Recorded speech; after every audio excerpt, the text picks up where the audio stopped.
Nageenyi keenya bakka jirtanitti isin haa ga'u. Qubee afaan Oromoo qofa waan beektaniif ni dubbistu yookiin ni barreessitu jechuun hin danda'amu. Dhugaa kana beekuun dirqama. Wanti nuti barreessinu yookiin dubbisnu qubee osoo hin taane sagaleedha. Waan kun isin hin ajaa'ibiin ga'a. Waan tokkoon isin gaafadha. Afaan Oromoo keessatti buna jechuun beekamaadha. Jechi kunis sagalee lama qaba. Innis bu-na. Qubee afaan Oromoo keessaa buu wanti jedhamu ni jiraa? Hin jiru. Kanaaf sagalee afaan Oromoo barachuun nu barbaachise. Namoonni mana kanaaf haaraa taatan sabiskiraayib taasisuun maatii ta'aa.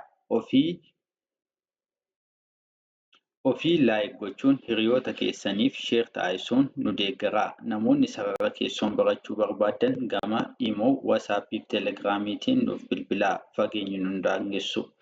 Babal'inni barnootichaa akka armaan gadiitti itti fufee jira. Kan isin waliin turu barsiisaa Yoonaataanii. Waa'ee sagalee afaan Oromoo kaasaa qubee afaan Oromoo kaasuu dhiisuun hin danda'amu. Jalqaba irratti wantoota gurguddaa lamaan qubee afaan Oromoo keessatti ilaallee yaadachuu danda'uu qabna. Innis qubee dubbifamaa fi qubee dubbachiiftuudha. Garaagarummaan isaanii maali? Qubeen dubbachiiftuu sagalee mataa isaanii waan qabanii fi dubbachiiftuu jedhamanii isaan ofuma isaaniiyyuu sagaleedha. Garuu jechi afaan Oromoo tokko qubee dubbachiiftuu qofaan barreeffamaa yoo jenne qubee dubbachiiftuu qofaadhaan kan barreeffamee xumuramu miti. Sagalee baay'eetu nu barbaachisa. Sababa kanaatii fi dubbifamaan keenya akka inni sagalee qabaatu taasisuu qabna. Dubbifamaa keenyatti sagalee horuuf immoo dubbifamaa keenyaa fi dubbachiiftuu walitti fiduu danda'uu qabna. Kan qabu isa hin qabneef akkuma jedhan sanaa amma gaa aan sagalee waan qabduu fi ba'an immoo dubbifamaa waan ta'eef deemee sagalee isaa kanaan akka isheen sagalee uummattu taasisaa jechuudha. Akkasuma dheenis, dhiinis, oonis, uunis dubbifama afaan Oromoo keessa jiran 28 isaanii hundaafuu sagalee isaanii kana kennuufiin sagalee ta'uufi jechuudha. Isaan kana kan nuyi waliin ilaalaa deemnu jechuudha. Kanarratti dabalataan immoo sagalee nuu gaafa walitti dhufu maal nuuf kennaa kan jennu immoo gamanaan kan ilaalaa deemnu ta'a jechuudha. Guyyaan har'aa guyyaatti dubbisuu eegaltan isa jalqabaa akka ta'u abdiin qaba. Ishee kana gaafa dubbisnu ba jennee dubbisna. Ba, bee, bee, bi, bii, boo, boo, buu, buu, caa, caa, cee, cee, cii, cii, coo, coo, cuu, cuu, daa, daa, dee, dee, dii, dii, doo, doo, duu, duu, fa, fa, fee, fee, fi,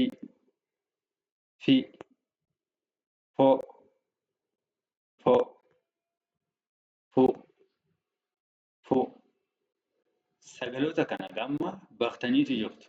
Sagaloota kana erga beekneeti immoo sagaloota kana walitti finnee jechoota dubbachaa oollu kanaa barreessuu danda'uu qabna jechuudha. Namni tokko gaa boca jechuu yoo barbaade boo-ca asii fudhatee hin barreessaa jechuudha. Itti aansee immoo boo jedhee ka'ee maal jechaa? Caa jechaa jira jechuudha. Caa kana fudhatee gaafa wal bira qabu boca jechuun dubbisaa jechuudha. Cooba jechuu yoo barbaanne coo achi baa cooba. Fide jechuu yoo barbaanne fi sana booda dee fide. Dabe daa barreessine bee bira keenya dabe. Cuufe cufe, cufe. Adaba gaafa immoo sagalee sadii qabdi. A, da, ba. Haala kanaan sagaloota asitti ilaalle kana jechoota adda addaa ittiin barreessuu dandeenya jechuudha. Amma egaa isaan kunii qubee osoo hin taane sagaleetu walitti dhufee jecha wantoota nuyi dubbannu, wantoota nuyi barreessinu ta'uu jalqabaa jira jechuudha. Sagaleen kun immoo maal of keessaatii qabaa? Sagaleen kun immoo maal of keessaatii qabaa? Qubee of keessaatii qabaa jechuudha. Garuu qubeetu dubbifamaa jira osoo hin taane sagaleetu walitti dhufee dubbifamaa, barreeffamaa jira jechuudha. Isa kana yaadaan qabachuu qabdu.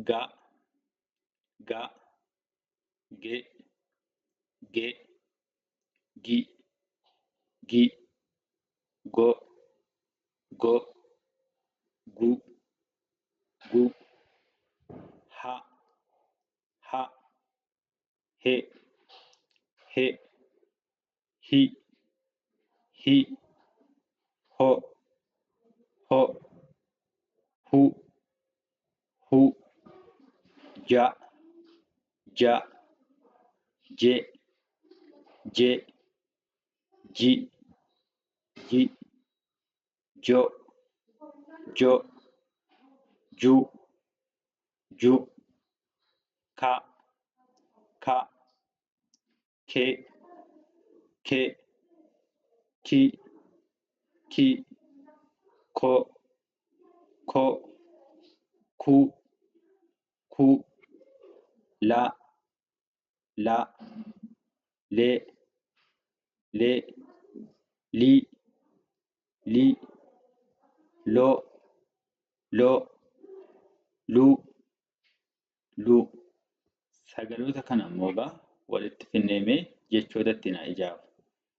Lu, ka, luka, luka, ja, ha, jaha, jaha, go, la, gola, gola, la, ga, laga, laga, lo, le, lole, lole, ba, ga, baga, baga. Mee isin immoo wantoota haga ammaatti barattan irraatii bade, bade kan jettu barreessaame. Gube, gube, gube, gube. Isaan kana barreessaatii darbaa.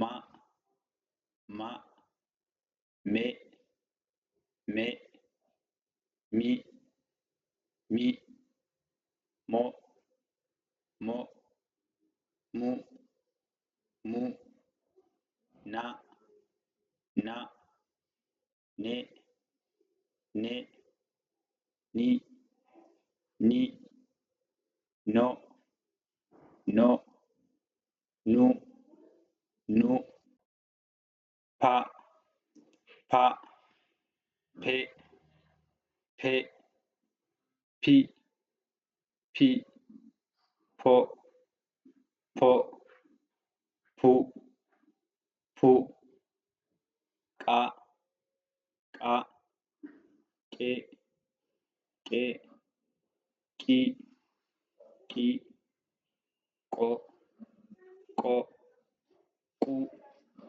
ku, ra, ra, re, re, ri, ri, ro, ro, ru, ru, ka, ra, qara, qara, ma, na, mana, mana, na, ma, nama, nama, ko, ma, qoma, qoma, ra, qa, raqa, raqa, gaa, naa, ma, ganama, ganama, saa, saa, see, see, si, si, so,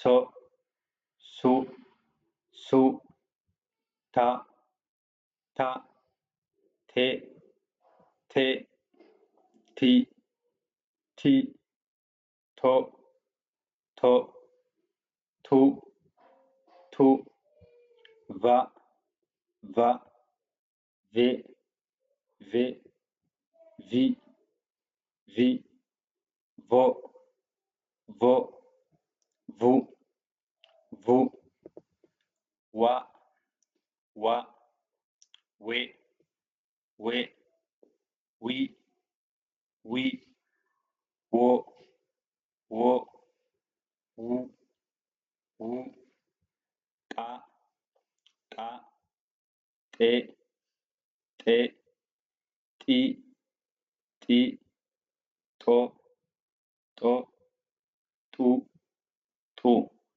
Sagaloota kanaan immoo jechoota kana mee haa dubbisnu. Sagaloota akka ammaatti baranne kanaan wa, ta, sa, tasa, tasa, wa, ce, wace, wace, li, xe, lixe, lixe, tu, me, tume, tume, fi, xe, fixe, fixe, xu, mu, re, xumure, xumure, ya, ya, ye, ye, yi, yi, yo, yo, yu, yu, za, za, ze, zo, zu, nu, yi, nuy, nuy, ba, ye, bay, bay, mi, si, ra, misira, misira, bi, li, sa, bilisa, bilisa, a, ja, ja, ajaja, ajaja, gi, bi, ra, gibira, gibira. Haala kanaatiin sagaloota dubbisnaa jechuudha. Sagaloota kana immoo tartiibaan gaafa dubbisnu jechoota barreeffamanii jiranii dubbisuu dandeenya jechuudha. Isaan kun afaan Oromoo keessaa sagalee gabaabaa qofa kan nuyi ilaallee jirru jechuudha. Isaan kana dhaabbachuun jaroota kana dubbisuu danda'uu keessan shaakala. Sirriitti irra deddeebi'aati warreen kana dubbisuu shaakalli taasisaa. Koomentii irratti immoo bosona kan jettu barreessaa. Bosona yoo kun isiniif galeera yoo ta'e bosona kan jettu barreessaan isiniin jedha. Barnoonni keenya akkuma itti fufeetti jira. Yerootti aanu akka wal arginuuf sabiskiraayib taasisuu keessan mirkaneeffadhaa. Haga sanatti horaa bulaa deebana.